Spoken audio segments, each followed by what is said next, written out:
नमस्कार, आपका स्वागत है। दोस्तों, वास्तु के अनुसार घर के अंदर मौजूद हर वस्तु में सकारात्मक और नकारात्मक दोनों प्रकार की ऊर्जा होती है। अगर इन्हें सही स्थान अथवा सही दिशा में न रखा जाए तो ये नकारात्मक ऊर्जा फैलाती है। वही अगर आप इन्हें सही स्थान और सही दिशा में रखते हैं तो ये सकारात्मक ऊर्जा से घर को भर देती है, जो परिवार के मानसिक स्वास्थ्य के लिए अच्छा होता है। आज का विज्ञान भी इस बात को मानता है कि घर में मौजूद हर एक वस्तु ऊर्जा तरंगे छोड़ती है। दोस्तों, हम सभी के घर में घड़ी का प्रयोग किया जाता है। घड़ी जो बीतते समय और आने वाले समय के बारे में हमें सूचित करती रहती है। अगर हमारे जीवन पर सबसे ज्यादा किसी का प्रभाव पड़ता है तो वो है समय। हर किसी का समय एक जैसा नहीं होता। अच्छे और बुरे समय सभी के जीवन में आते ही रहते हैं। इस समय चक्र का चलना कायम ही रहता है। समय किसी के लिए नहीं रुकता। किंतु अगर हम आपसे कहें कि आप अपने समय को अच्छा बनाने के लिए कुछ उपाय कर सकते हैं।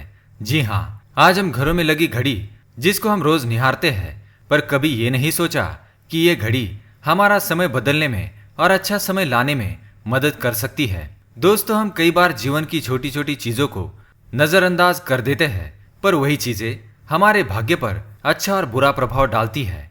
आज हम आपको बताने जा रहे हैं कि कैसे घड़ी की सही दिशा आपके जीवन को भी सही रास्ता दिखाने में मदद कर सकती है।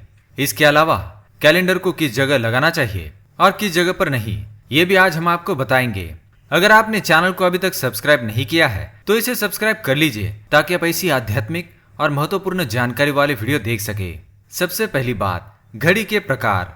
वास्तुशास्त्र में घड़ी अगर गोल और अंडा आकार की हो तो सबसे उत्तम माना जाता है, पर आजकल देखा जा रहा है कि बाजार में कई सारे प्रकार की घड़ियां मौजूद है, जिसमें घर के सदस्य या भगवान के फोटो भी लगाए जाते हैं।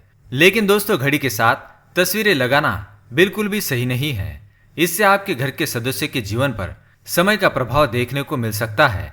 और भगवान की तस्वीर घड़ी में बिल्कुल भी ना लगाए, क्योंकि भगवान की तस्वीर को रोज दीप, अगरबत्ती और पूजन की आवश्यकता होती है, और घड़ी तो कई महीनों तक धूल में पड़ी रहती है। इससे भगवान का अपमान होता है और शुभ माना नहीं जाता।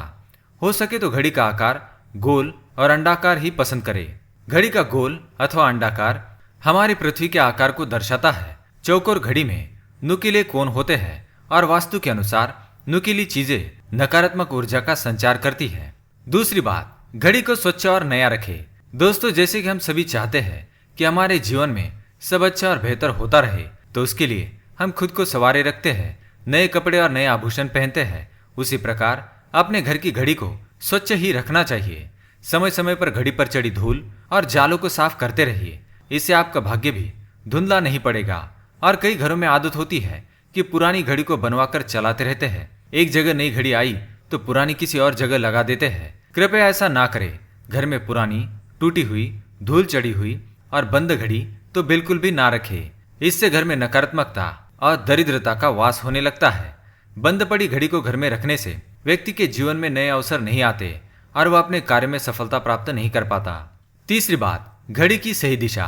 घड़ी को कभी भी दक्षिण दिशा में होना नहीं चाहिए। दक्षिण दिशा यमलोक की दिशा मानी जाती है। काल का अंतिम चक्र यही से शुरू होता है। इसलिए वास्तुशास्त्र में इस दिशा को घड़ी के लिए अशुभ माना गया है। घर में घड़ी को उत्तर, पूर्व, पश्चिम दिशा में लगा सकते हैं, किंतु ये ध्यान रहे कि घड़ी को कभी भी मुख्य द्वार, कमरे के दरवाजे या आने जाने के लिए उपयोग में किए जाने वाले दरवाजे के ऊपर कभी न लगाए। इससे समय का प्रभाव आपके आने जाने की गति और दिनचर्या पर पड़ सकता है। घड़ी को हमेशा दीवार पर लगाए, जिससे आप समय को अपने सामने देख सके। चौथी बात, घड़ी के साथ कैलेंडर का भी ध्यान रखें।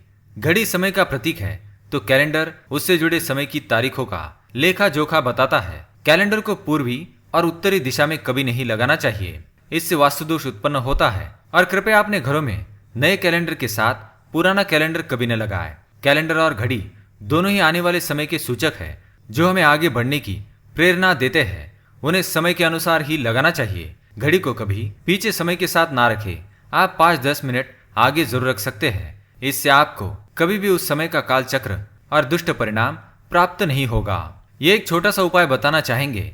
रुकी हुई घड़ी और पुराना कैलेंडर आपके भाग्य को भी रुकावटों से भर देता है। इसलिए वक्त के साथ आगे बढ़ते रहने के लिए घड़ी और कैलेंडर को बदलते रहिए। और कैलेंडर को कभी भी अपने सोने वाले कमरे में ना लगाए, ना ही मुख्य द्वार पर टंगाए।